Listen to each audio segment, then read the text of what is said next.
Terima kasih. Bismillahirrahmanirrahim. Assalamualaikum warahmatullahi wabarakatuh.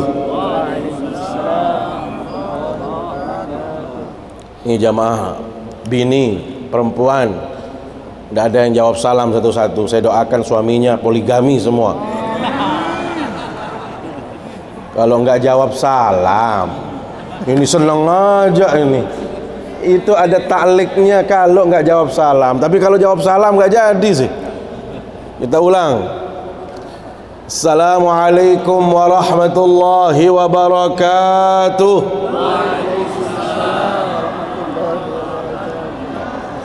Nggak jadi.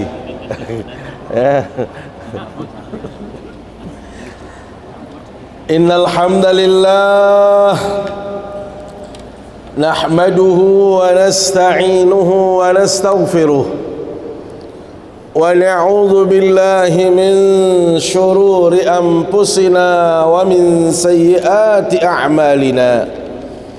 May yahdihillahu fala mudilla lahu wa may yudlil fala hadiya lahu.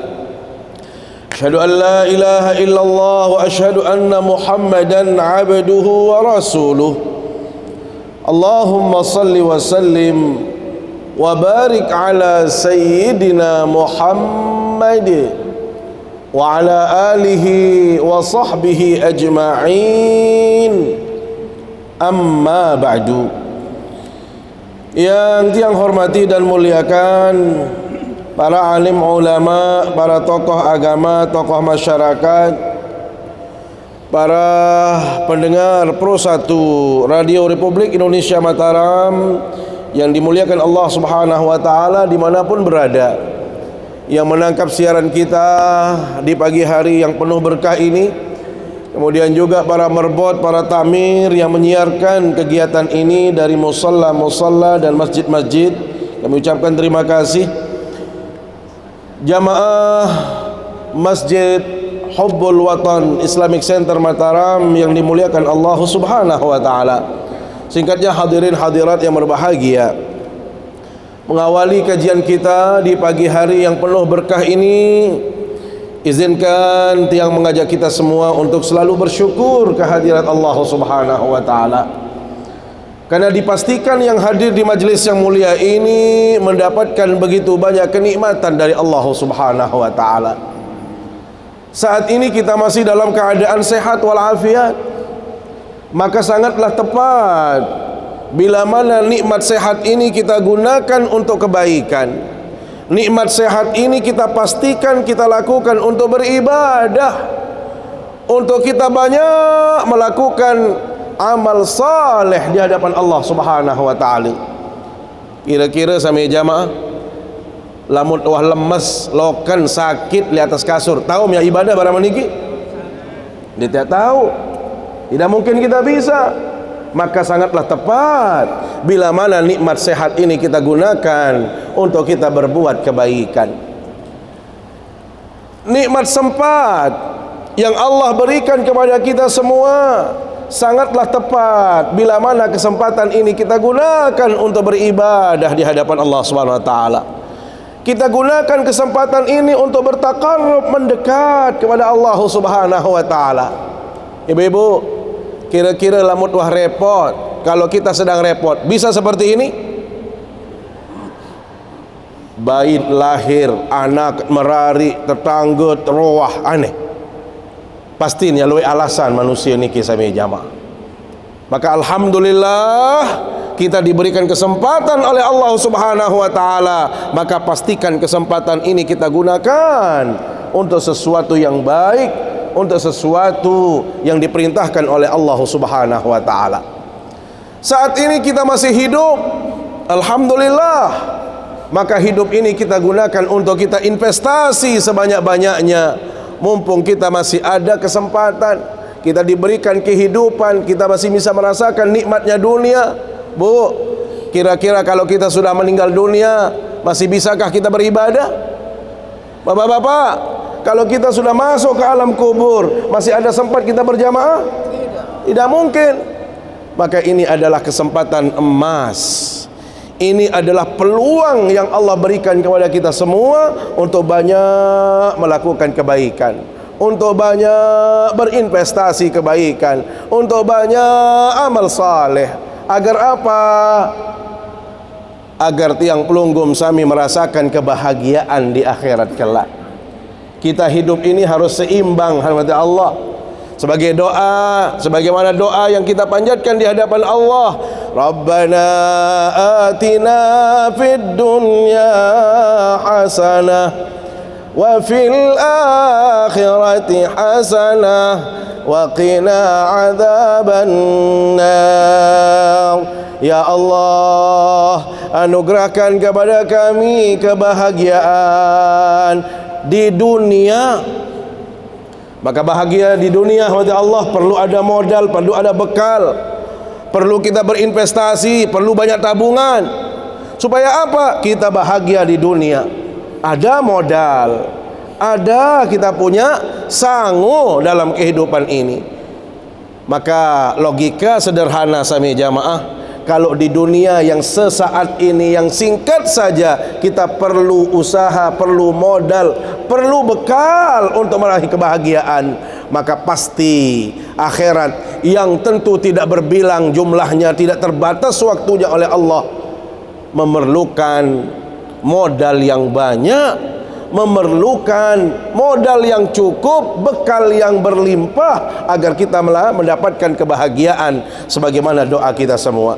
Maka mudah-mudahan kehadiran kita di majelis yang mulia ini, di tengah kesibukan, di tengah mungkin banyak cobaan-cobaan, ujian-ujian, kita tahu yang namanya solat subuh ini adalah solat yang paling berat. Setelah solat isya, maka subuh ini adalah solat yang paling berat. Tetapi pastikan apa yang disabdakan oleh baginda Rasul sallallahu alaihi wasallam, idza ra'aitumur rajula ya'tadul masjida fashhadu lahu bil iman. Bila mana engkau melihat ada orang-orang di pagi hari seperti ini datang ke masjid, ikut meramaikan masjid, Masya Allah, tidak mudah ya Pak Andi ya, tidak mudah, banyak godaannya, banyak cobaannya. Apalagi semalam kita begadang, pagi ini ngantuknya luar biasa, belum lagi hari ini juga ada banyak janji-janji. Tetapi alhamdulillah kita masih diberikan kesempatan oleh Allah SWT. Maka Rasul katakan, itulah orang yang beriman sejati. Inilah tandanya orang yang beriman kepada Allah, bila mana dia selalu menghadirkan dirinya di masjid-masjid atau rumah-rumahnya Allah Subhanahu wa taala. Kaum muslimin jamaah yang dimuliakan Allah Subhanahu wa taala, kajian kita melanjutkan surat Asy-Syu'ara, tepatnya di ayat yang ke-83. Ya. Ayatnya bismillahirrahmanirrahim. Kita akan baca sejenak ayat ini. Mohon diperhatikan, didengarkan untuk kita bisa meraih rahmat Allah Subhanahu wa taala. Bismillahirrahmanirrahim. Rabbi habli hukman wa alhiqni bis salihin waj'al li lisana sidqin fil akhirin waj'alni min warathati jannatin na'im waghfir li abi innahu kana min ad-dallin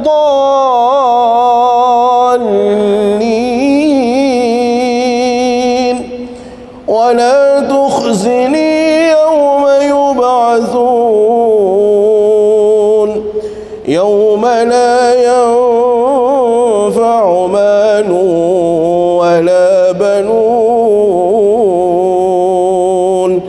illa man ata Allah biqalbin salim.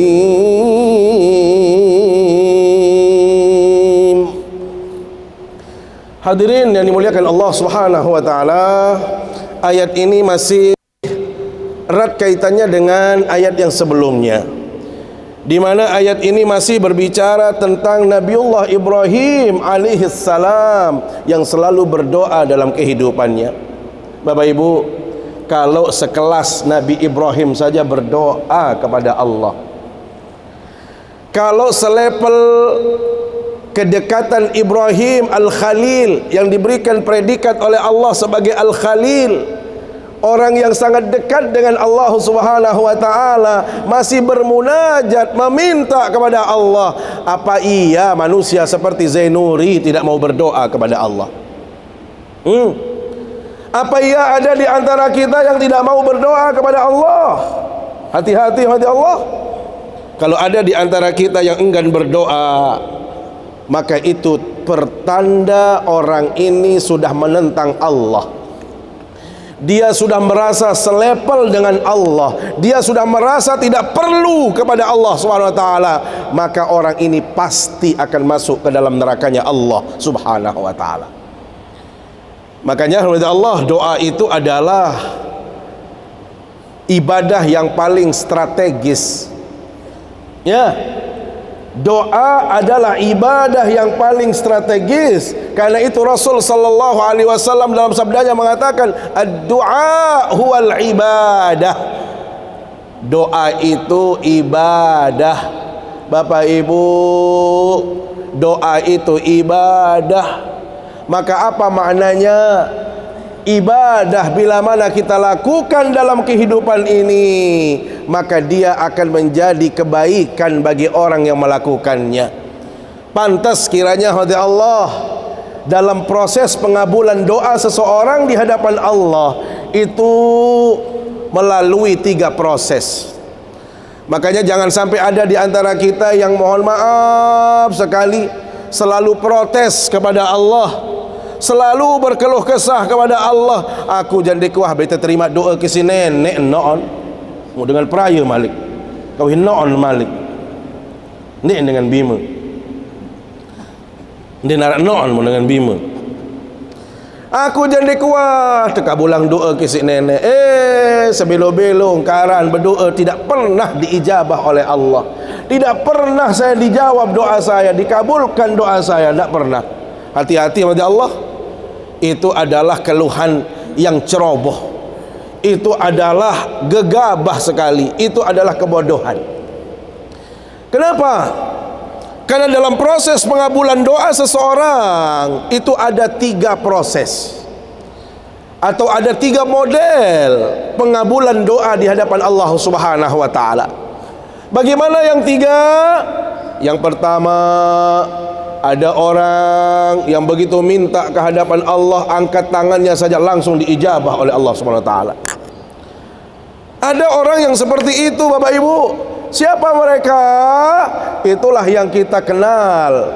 Mereka adalah para nabi, para anbiya mursalin. Itu adalah orang-orang yang langsung diijabah doanya oleh Allah Subhanahu wa taala. Begitu mereka berdoa, langsung dikabulkan oleh Allah.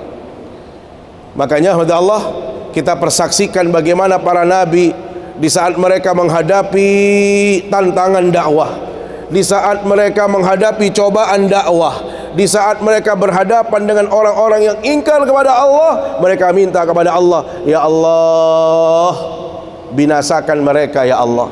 Ya Allah, berikan pelajaran kepada mereka. Langsung dikabulkan oleh Allah SWT. Kaum Nabi Nuh, kaum Nabi Saleh, kaum Nabi Hud, semua itu, Musa, Isa, diberikan langsung jawaban oleh Allah SWT. Kenapa? Karena Nabi mereka langsung minta kepada Allah SWT. Yang kedua, Allah, ada doa yang mohon maaf di dunia tidak dikabulkan oleh Allah Subhanahu wa taala. Minta terus, kita terus memohon kepada Allah, enggak dijawab, enggak dikabulkan di dunia. Tetapi kapan? Ternyata dia menjadi ibadah di akhirat. Dia menjadi pahala di akhirat. Dia menjadi amal kita yang menjadi sumber kebaikan kita di akhirat kelak. Tidak dijawab di dunia, tapi diganjar dengan ganjaran pahala. Senang apa tidak? Yau. Kami pada ngandut dong selapua. Lemak tebing sini nak cemoh apa ndak? La ilaha illallah. Yang ngandut doang selapua. Engkah pengajian ni. Tiang yang prinsip tiang lamun arah sakit ngandut baik angkat tutup Quran. Akan pengaji lamun tak ngaji dengan tedam. Ha? Ane gentikan ni. Ibu-ibu, awas lamun arak tedam. Araan. Alhamdulillah dengan mendengar kaca ibu-ibu makanya dinarat tedam. Sami jamaah yang dimuliakan Allah SWT, doa memang kelihatannya tidak dikabulkan di dunia, tetapi itu menjadi investasi kita di akhirat kelak. Ada orang yang besok mohon maaf mungkin ibadahnya kurang, solatnya hanya wajib saja, puasanya hanya bulan Ramadan saja, mungkin sedekahnya juga sedikit-sedikit, tapi banyak pahalanya di akhirat. Ya Allah, dari mana saya dapat ini? Dulu saya hanya beribadah sebentar saja, sedikit saja. Dia lupa kalau dia dulu setiap selesai solat, setiap ada waktu dia minta di hadapan Allah, Allah catat sebagai ladang pahala, dia dicatat sebagai kebaikan. Lihat. Maka apa Ahmad Allah? Tidak boleh kita bosan berdoa, tidak boleh kita malas berdoa, tidak boleh berhenti berdoa. Kenapa? Karena doa itu akan menjadi sumber kebaikan dan pahala bagi mereka yang mohon kepada Allah SWT. Yang ketiga, ini yang tidak disadari oleh manusia. Apa itu? Doa-doa terus dia panjatkan di hadapan Allah, ternyata dia diselamatkan oleh Allah dari segala macam mara bahaya. Ada temannya mohon maaf jatuh di tempat yang sama, temannya langsung meninggal, dia masih sehat. Kok bisa sehat? Jangan-jangan ini adalah permohonan dia di hadapan Allah dikabulkan, doa dia yang menyelamatkan dia. Sehingga banyak dalam kehidupan ini kata Allah kita tidak pernah menyangka-nyangkanya. Ya, kadang-kadang nikmat sehat diberikan, nikmat harta diberikan. Saya kasih contoh ini saya contoh, mudah-mudahan didengar oleh teman saya. Ini real, berbicara tentang min haitsu la yahtasib. Itu mungkin akibat doa. Bu, ini harus didengarkan. Ini pengalaman saya Jumat yang lalu. Ada teman saya, Bapak Ibu, dia bilang, ayo sahabat, dia teman dekat tiang, yuk belikan saya baju. Beliau minta dibelikan baju. Alangkah senangnya tiang. Kenapa? Karena memang tiang menunggu ucapan itu. Berarti kan ini teman dekat sekali, dan memang beliau mungkin ingin melihat komitmen dari seorang teman. Udah senang sekali tiang, yuk kita pergi. Pergilah kita ke mall. Ini bicara tentang min haitsu la yahtasib. Bapak Ibu, beliau ngambil 2 potong, saya 2 potong. Begitu saya bayar di kasir, wah saya bayar uang cash, Pak Andi.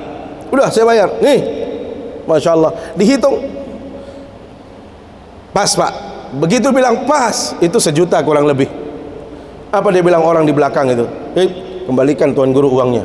Nggak boleh Tuan Guru bayar tuh, saya yang bayar. Keren banget, baru enak jadi Tuan Guru ini, saya bilang. Kenapa nggak sering-sering aja begini? Bu, itu caranya Bu. Nggak pernah saya minta, nggak pernah saya janjian, nggak pernah saya saling lihat dari belakang. Langsung biar saya yang bayar. Saya nggak paham jamaah dari mana lah, yang penting jamaah lah. Hebat sekali jamaah ini. Ini baru 1 jamaah, bagaimana kalau 10 jamaah seperti ini? Subhanallah. Ini namanya min haitsu la yahtasib. Jadi yang namanya rizki itu tidak bisa diduga-duga. Ada orang yang sudah janji, yuk kita ketemu di Islamic Center ya, saya mau kasih ini. Ternyata ada saja sebabnya terlambat. Apakah lampu merah, atau ada kecelakaan, atau ada yang lain. Alhamdulillah, Allah, rizki itu tidak bisa kita reka-reka. Inilah yang kita sebut dengan min haitsu la yahtasib. Maka hal yang sama dengan orang, ternyata dia diberikan keselamatan oleh Allah SWT, bisnisnya lancar, ininya hebat. Dia tidak pernah berpikir, oh ini adalah cara Allah untuk menjaga dia. Akibat apa? Doa-doa yang sering dia panjatkan. Maka kesimpulannya pada Allah, jangan pernah kita malas berdoa. Karena itu dalam Al-Quran surat Ghafir ayat 60 Allah Subhanahu wa ta'ala tegaskan, Ud'uni astajib lakum. Ud'uni astajib lakum. Anda minta kepadaku, maka aku akan mengabulkan semua permintaanmu. Innal ladzina yastakbiruna an ibadati sayadkhuluna jahannama dakhirin.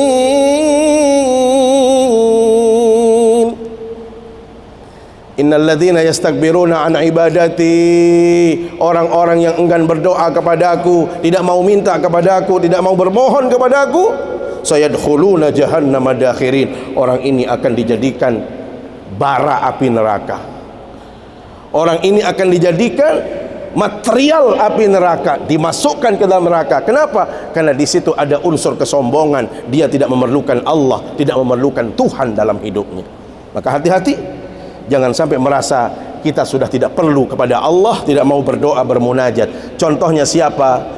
Contoh konkret dalam kehidupan kita, contoh baik itu adalah apa yang dicontohkan oleh Nabiullah Ibrahim alaihissalam. Beliau seorang nabi, beliau kekasih Allah, beliau yang sangat dekat, bahkan sumber dari para nabi itu adalah Nabiullah Ibrahim alaihissalam. Keturunannya semua lebih banyak menjadi nabi, tetapi apa yang beliau lakukan? Contohkan kepada kita, beliau minta kepada Allah Subhanahu wa taala. Beliau tidak pernah putus berdoa dalam hidupnya, termasuk dalam ayat ini, Rabbi habli hukman wa alhiqni bis salihin. Apa maknanya kepada Allah? Rabbi ja'alni ay habli, anugerahkan kepadaku, kata Ibrahim alaihissalam. Apa itu?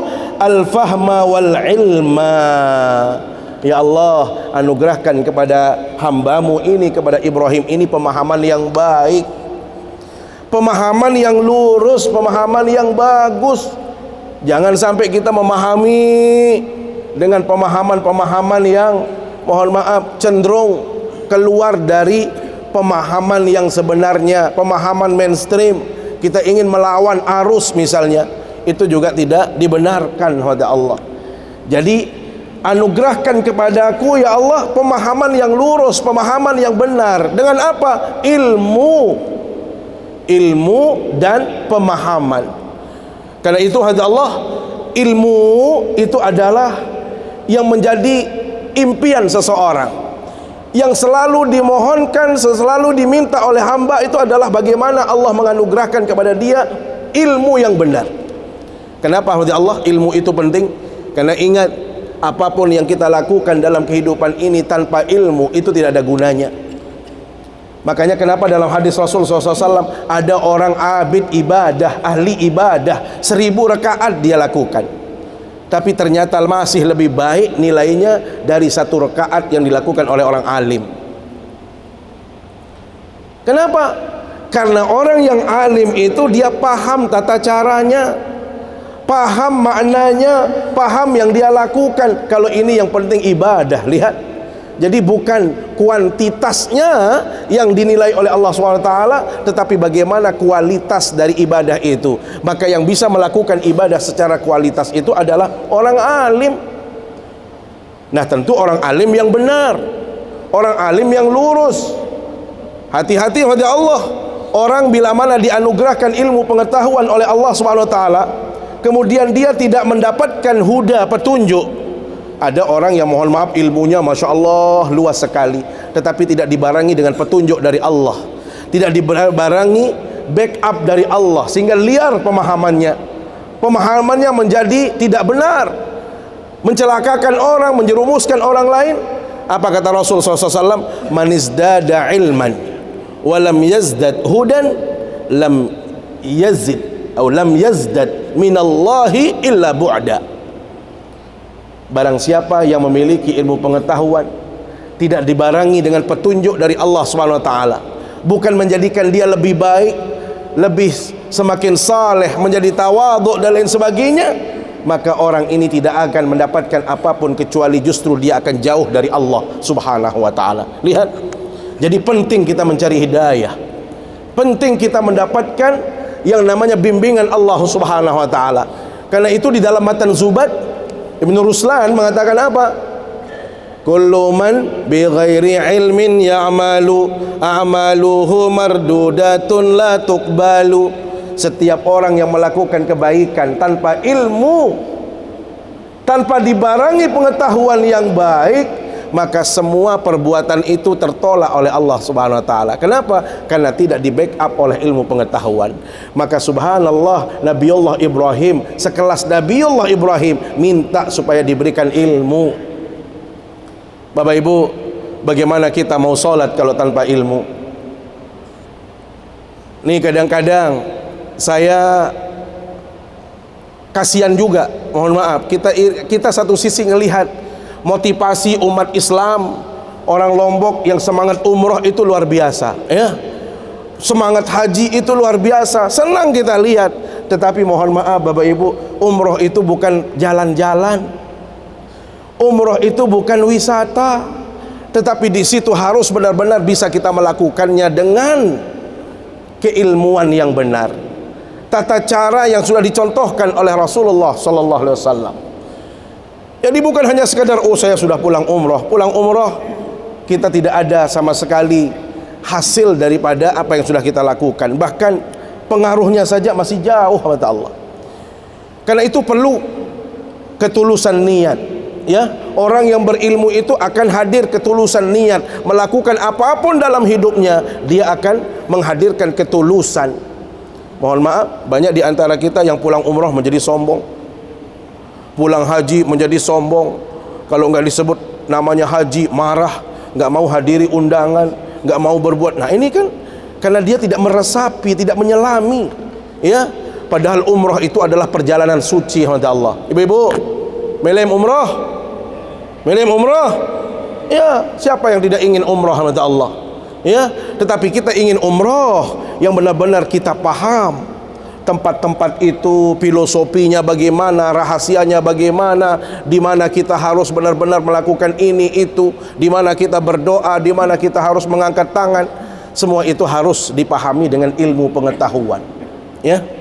Makanya saya juga berencana umroh ini, tetapi masih lama, karena saya ingin umroh itu yang benar-benar umroh itu bulan Sya'ban, ya.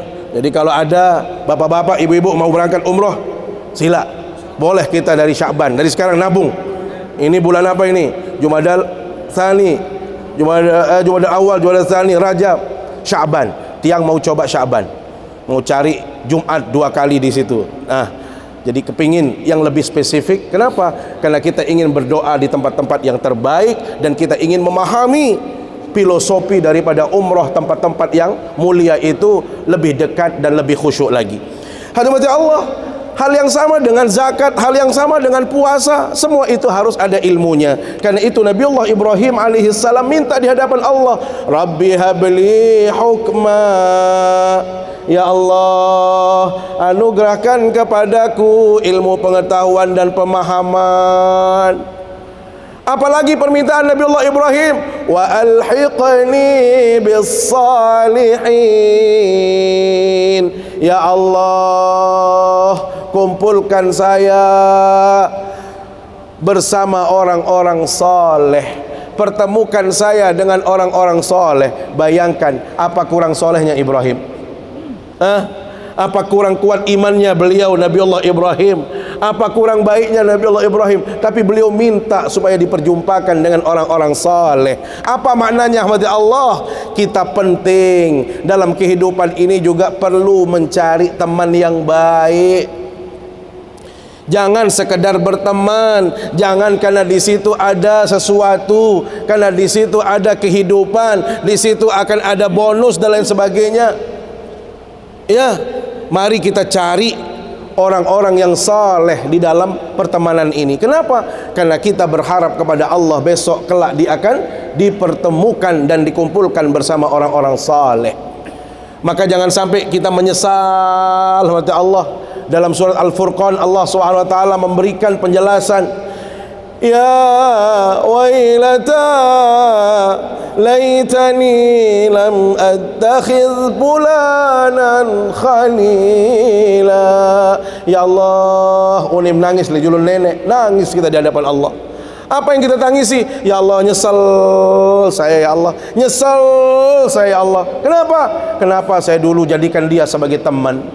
Kenapa saya berteman dengan dia? Kenapa saya bersahabat dengan dia? Sehingga dia menjadikan saya jauh darimu ya Allah, menjadikan saya maksiat kepadamu ya Allah. Kenapa? Karena teman tadi akan mengajak kita untuk sesuatu. Kalau dia baik, maka kita akan diajak kepada kebaikan.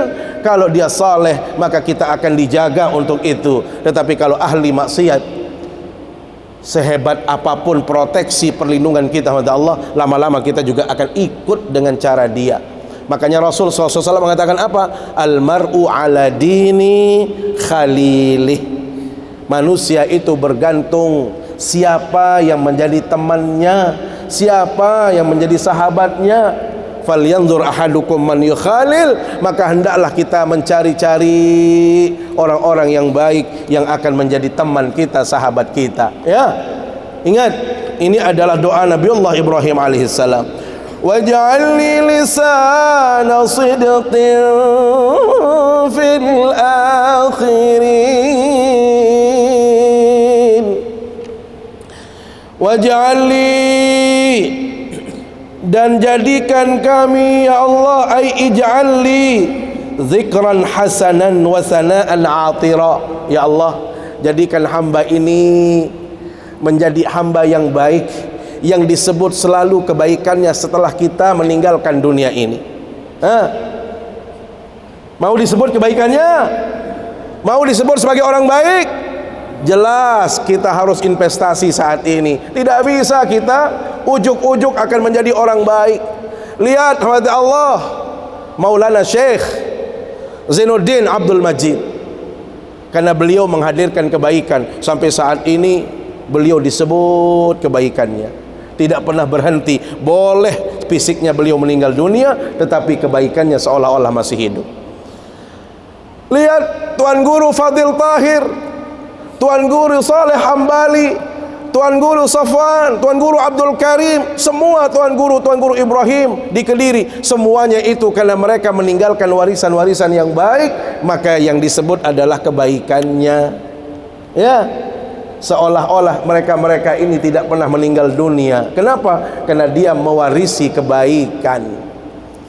Contoh yang paling konkret adalah baginda Rasulullah sallallahu alaihi wasallam. Beliau sudah meninggalkan kita, tetapi syariat yang beliau ajarkan, agama yang beliau hadirkan selalu menghadirkan kehidupan bagi kita semua. Lihat, kenapa demikian? Itulah doa Nabi Allah Ibrahim alaihissalam. Ya Allah, jadikan saya ini akan selalu dikenang baik oleh orang-orang setelah saya meninggal dunia. Bapak Ibu, Bu, ada orang yang mohon maaf, belum meninggal saja orang sudah gemes dengan dia, orang sudah benci sama dia. Dia liwat doang, ibu muk misal, inak muk misal aran, atau saya inak petet misal, la ilaha illallah, langsung begitu dia lihat, semerik jauh, semerik. Pada marak misal mohon maaf Pak Haji no, Haji sak peliten no ni, Haji sak noak no ni, Haji sak sombong. Harap dengan berapa no pendek, harap diminta sebut aran doang, la ilaha illallah, semerik doang pun kita. Apa kenaan semerik? Sesuatu yang buruk-buruk kelihatan. Ini haji yang nyebang, haji yang pelit, haji yang luek raos. Ayo milih barang mana? Jadi begitu disebut, dia mendatang, Masya Allah, datang bapak ini, Masya Allah, nikmat. Baru datang saja melangkahkan kaki, Bu, masuk ke masjid langsung senang orang. Kemben aneh, pastiin harum wahina tia nani. Berarti apa? Dia bawa parfum, encoletin batur, cantik si batur, luar biasa.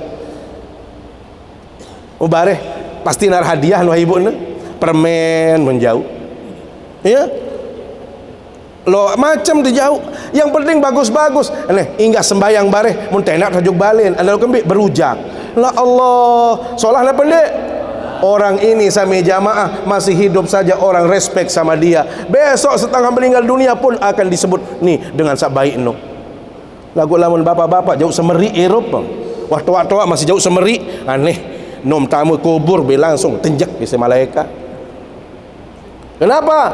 Karena kita jauh semeri. Hati-hati kalau kita ingin mewarisi kebaikan Nabi Allah Ibrahim alaihissalam, disebut dan dikenang sebagai yang baik, maka kita harus investasi kebaikan saat ini. Tidak bisa ujuk-ujuk sama jamaah. Jadi saat ini kita robah cara kita di dalam berperilaku, bertutur kata. Kebaikan yang akan kita peroleh besok itu tidak lepas dari apa yang kita lakukan saat ini. Kalau kita pelit saat ini, maka tidak mungkin kita akan mewarisi kebaikan. Kalau tidak investasi kebaikan hari ini, maka kita tidak akan pernah dikenang sebagai orang yang baik dalam hidup ini. Sampai jam berapa? 3 menit. Kemudian waj'alni min warasati jannatin na'im. Ya Allah, bahasa Nabi Allah Ibrahim, jadikan hambamu ini ya Allah sebagai pewaris, sebagai ahli surga Jannatul Naim, surga yang di situ disiapkan segala bentuk kenikmatan. Berdoa beliau. Jadi jangan sampai kita, mohon maaf, sudah menjadikan para nabi sebagai teladan, tetapi kita tidak menghadirkan perilaku-perilaku beliau. Waghfir li abi innahu kana minadh-dhallin. Ya Allah, beliau minta terus supaya bapaknya diberikan hidayah. Kenapa? Karena memang bapaknya itu adalah penyembah berhala. Bahkan dalam riwayat dijelaskan dia adalah pembuat patung. Azar itu adalah orang yang memahat patung.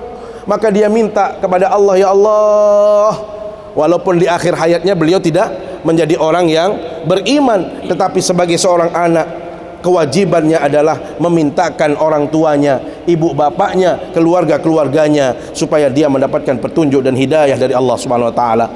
Wala tuhzini yauma yub'atsun. Ya Allah, jangan engkau menghinakan aku ya Allah. Jangan engkau menjadikan kami hina nanti di saat kami dibangkitkan dari alam barzah, dalam alam kuburmu ya Allah. Kenapa? Yauma la yanfa'u malun wala banun. Ingat kepada Allah, ini adalah menjadi renungan terakhir.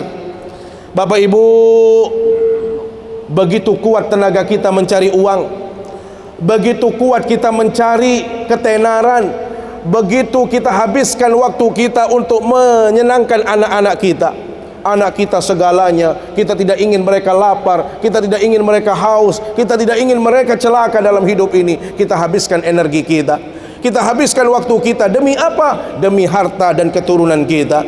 Ternyata mohon maaf Bapak Ibu, renungan terakhir, mereka yang kita habiskan energi saat ini, mereka yang kita idolakan dalam hidup kita, anak dan harta ini tidak akan bisa menyelamatkan kita di akhirat kelak. La yanfa', tidak akan memberikan kemanfaatan sedikit pun. Apa itu? Harta dan anak-anak pun tidak ada maknanya di hari kiamat. Apa yang akan memberikan arti dalam kehidupan tiang pelunggum sami Allah? Illa man atallaha biqalbin salim, kecuali mereka yang datang kepada Allah, hadir menghadap Allah dengan hati yang sehat, yang bersih, yang beriman, yang benar-benar menghadirkan ketaatan kepada Allah Subhanahu wa taala.